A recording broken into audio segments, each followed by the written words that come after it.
В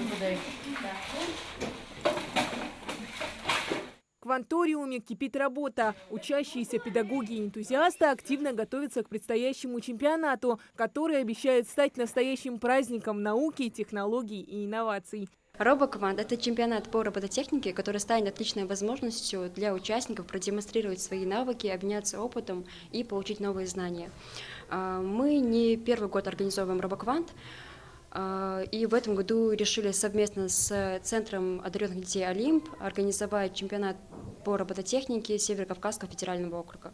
Чемпионат пройдет 17 мая в лицее-центре одаренных детей «Олимп». Для участия в нем зарегистрировалось уже около 100 человек из разных уголков СКФО. Он включает 4 направления. Одно из них – большое путешествие. Ребята сами создают робота, а затем программируют его. Ты можешь собрать любого робота, как хочешь, то есть от тебя зависит его конструкция, и программировать его тоже как хочешь, чтобы проходить разные препятствия, испытания.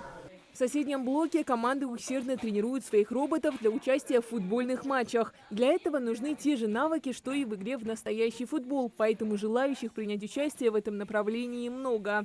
Я с ранних лет увлекаюсь футболом на улице, так еще и появились соревнования с роботами. А роботы – это тоже мое любимое занятие. Поэтому вот эти соревнования подошли для меня идеально. Еще одно увлекательное направление – робосумо. Оно требует от участников создания мощных и устойчивых роботов, способных вытолкнуть соперника за пределы ринга. Робосумо программируется одной программой. Иногда в них можно добавить один мотор или один датчик. Но есть и инструкции, и можно собрать самому этого робота. Смотря как их собрали, так они поведут себя на ринге.